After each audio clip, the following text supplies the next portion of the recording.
Hello friends, welcome to our YouTube channel. आज हम बात करने वाले हैं एडीएस पीडीएस एग्ज़ाम पास कैसे करें इस बारे में। ठीक है, तो पास करने के लिए बहुत ही आसान तरीका है कि आप प्रीवियस ईयर के एग्ज़ाम पेपर लीजिए 3 साल के लिए और उसके जितने भी टॉपिक्स हैं उसको पढ़िए, आप आसानी से पास हो जाएंगे। ठीक है, बट ये आपको एग्ज़ाम पेपर कहाँ से मिलेंगे ये आपको मैं इजीली सेंड कर दूंगा। आप मुझे कमेंट्स में अपना मेल आईडी सेंड कर दीजिए, मैं उसमें आपको रिवर्ट कर दूंगा आपका क्वेश्चन पेपर। ठीक है, अब क्या एग्ज़ाम पेपर मिलने थे आप पास हो जाएंगे? नहीं। तो एग्ज़ाम पेपर को लेकर आपको उसमें जो टॉपिक्स हैं, जो जो क्वेश्चंस पूछे जा रहे हैं, उससे रिलेटेड जो भी सब्जेक्ट के बारे में पूछा जा रहा है वो आपको क्लियर होना चाहिए, है ना। तो आपको लिए इसको ढूंढना पड़ेगा कि उस क्वेश्चंस में जो टॉपिक्स पूछ रहा है वो टॉपिक्स आपको कहाँ मिलेंगे। इजीली आपको यूट्यूब पे सर्च करेंगे तो शायद मिल सकता है, बट मैं आपको एक बताना चाहूँगा कि मैं एक सीरीज़ शुरू कर रहा हूँ इसी टॉपिक के ऊपर, है ना। तो वो सीरीज़ आपको हेल्पफुल रहेगी आपको एग्ज़ाम प्रिपरेशन में। क्वेश्चन पेपर आपके पास है, उस क्वेश्चन पेपर में क्या पूछा जा रहा है वो आपको समझ में आएगा। वो उससे संबंधित वीडियो आप देख लीजिए, आपको अंडरस्टैंडिंग क्लियर हो जाएगी। जब आप एग्ज़ाम देने जाएंगे you have clear mind and good thinking और आप उसको अच्छे से दे पाएंगे। ठीक है, चलिए आगे बढ़ते हैं। तो आज हम 2 टॉपिक कवर करेंगे, machine gardening and conveyor belt. ये एग्ज़ाम में पूछा जाता है, what is machine guarding and machine guarding का कोई एग्जांपल दीजिए। ठीक है, ये अभी जो मैं टॉपिक डिस्कस कर रहा हूँ ये board of technical education UP and MSBT दोनों के एग्ज़ाम पेपर, चाहे वो advance diploma in industrial safety हो चाहे project diploma in industrial safety हो, दोनों के लिए एप्लीकेबल है ना। और सेफ्टी इंजीनियरिंग का हम इसमें सब्जेक्ट ले रहे हैं, है ना। इसको आसानी भाषा में हिंदी में हम आपको बताएंगे। ठीक है, let's next to our topic. तो पहला था मशीन गार्डिंग, है ना। तो मशीन गार्डिंग का क्या काम है? मशीन गार्डिंग प्रोटेक्शन प्रोवाइड करता है against contact of dangerous moving part of the machine.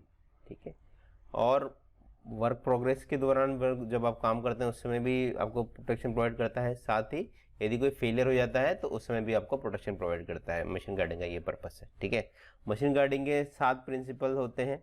इसमें पहला आपको प्रिंसिपल लिखना होगा point of operation. Point of operation में ये लिखना है आपको कि कोई भी मशीन यदि वो काम कर रही है ना, उसके काम करने की जगह पे उसको ऐसा प्रोटेक्शन प्रोवाइड होना चाहिए कि वो काम करने के में आराम हो उसमें, है ना।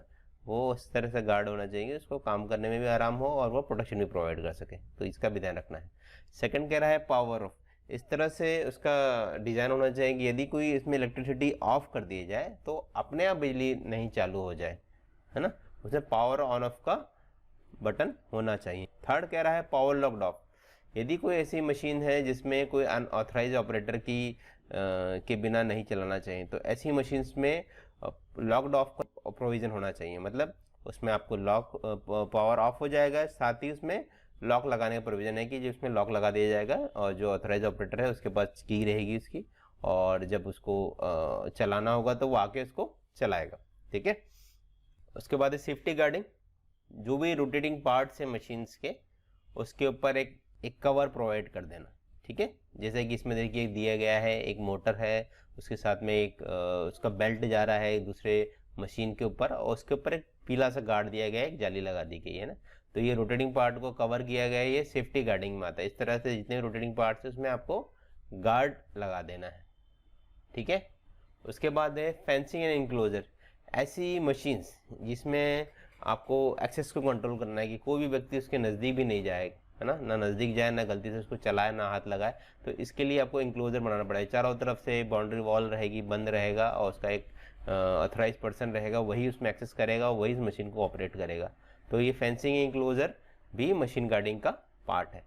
6 पॉइंट है आपका position and location safety device. अच्छा, position and location safety device क्या बोलता है? Position and location safety device में अगर हम ऐसी कंडीशन बनाए कि व्यक्ति नॉर्मल कंडीशन में वो कभी भी हाथ अपना उस मशीन में नहीं डाल पाए। ठीक है, जैसे कि ये एक एग्जांपल दिया है मैंने। तो इसमें एक मशीन है, बेंच प्रेस मशीन है। इसमें क्या कुछ प्रेस करने का इक्विपमेंट है। अब ये जब तक ये गार्ड बंद नहीं होगा जब तक वो मशीन ऑपरेट नहीं होगी, है ना। तो इसमें यही है कि जैसे कि लिफ्ट में लगा रहता है, जब तक कि गार्ड उसका डोर बंद नहीं होगा जब तक लिफ्ट ऊपर नीचे ऑपरेट नहीं होगी, है ना। तो ये इसका पर्पस वही है, पोजीशनिंग लोकेशन। उस पोजीशन पे आ गया है तभी उसका दरवाज़ा खुल रहा है, जब वो पोजीशन पे नहीं है तो उसका दरवाज़ा बंद है। ठीक है, तो ये पोजीशन लोकेशन सेफ्टी डिवाइस के रूप में काम करता है। उसके बाद है कंस्ट्रक्शन सेफ्टी। कंस्ट्रक्शन सेफ्टी मतलब जब हम मशीन को बना रहे हैं, जब उसका कंस्ट्रक्शन निर्माण हो रहा है, उस समय जितने भी उसके रूटीन पार्ट्स, जितने भी उसके घूमने वाली चीज़ें हैं, जितने भी उसके डेंजरस मूविंग पार्ट्स हैं, उसको इस प्रकार से मशीन के अंदर रख दें, उसको कवर कर दें कि वो जो व्यक्ति जो यूज़ कर रहा है उसके संपर्क में नहीं आए। ठीक है, उसके संपर्क में, जैसे कि ये मशीन है, इसमें सिर्फ इसका एक बटन दिया गया और बाकी जितने रूटीन पार्ट्स से सारे अंदर है ना, सिर्फ वो बटन दबाता है, वो मशीन जो अंदर अंदर घूमता है और वो काम करती है। ठीक है, तो ये कंस्ट्रक्शन सेफ्टी भी is part of the principle of machine guarding. तो ये 7 प्रिंसिपल्स आपको लिखने हैं। सर्कुलर सॉ के लिए एग्जांपल पूछा जाता है कभी कभी कि सर्कुलर सॉ के लिए आप एग्जांपल दीजिए कि सर्कुलर सॉ में कैसा गार्ड होना चाहिए। तो सर्कुलर सॉ में आप ये हमेशा देखेंगे, सर्कुलर सॉ में 2 प्रकार के गार्ड होते हैं, 2 गार्ड होने चाहिए। पहला है इसके ब्लेड के ऊपर गार्ड होना चाहिए, जो व्यक्ति इसको ब्लेड के नज़दीक, इसके हाथ गलती से भी नहीं आए ब्लेड के ऊपर, इसके लिए ब्लेड के ऊपर गार्ड होना चाहिए।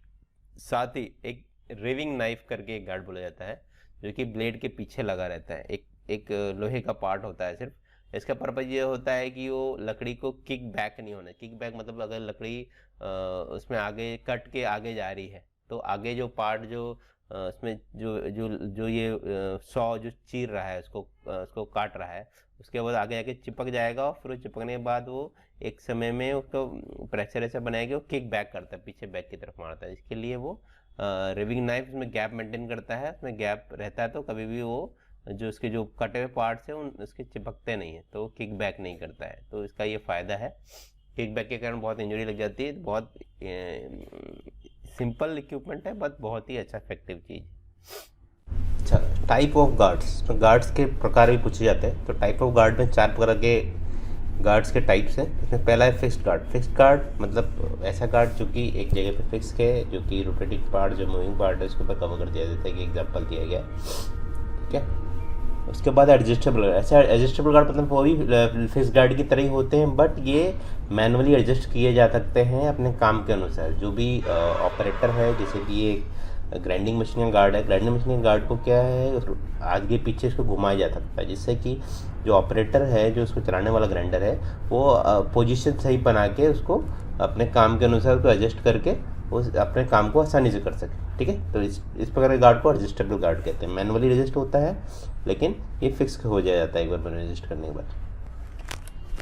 उसके बाद self adjusting guard. Self adjusting guard वो उस प्रकार के गार्ड होते हैं जो कि अपने आप ही मशीन के ऑपरेशन में वो खुद को एडजस्ट करते हैं और काम के ऑपरेशन को सेफली कनेक्ट करवाते हैं। जैसे कि ये चॉपसो मशीन में, या फिर ये सॉ मशीन जो लकड़ी काटने की मशीन होता है, इसमें होता है। इसमें क्या एक गार्ड लगा रहता है, जब मशीन आगे की तरफ जाती है तो ये गार्ड इसका ऊपरी तरफ चले जाता है। तो इससे क्या है, जहाँ तक काम चलना होता है, जहाँ तक काम करना होता है, वो मशीन पूरा मूव करता है और पूरा उसको कवर करता है एरिया, क्योंकि वो कोई भी पार्टिकल बाहर की तरफ नहीं निकले। उसके बाद इंटरलॉकिंग गार्ड वो गार्ड होते हैं जो कि किसी मशीन में लगाए जाते हैं जब तक कि मान लीजिए कोई ऑपरेशन है, जिसमें मशीन कोई लेथ मशीन है ना, लेथ मशीन में ऐसा ऑपरेशन फिक्स कर रखा है कि ये मशीन में जब तक गार्ड नहीं लगे तब तक वो ऑपरेट नहीं करेगी मशीन। ऐसे मशीन में गार्ड लगा दिया जाता है कि जब तक उसका ढक्कन बंद नहीं होगा, वो गार्ड जब तक वो मशीन ऑपरेट नहीं करेंगे। इस प्रकार के इसके इंटरलॉक डिवाइसेस होते हैं। तो इस प्रकार के गार्ड्स को इंटरलॉक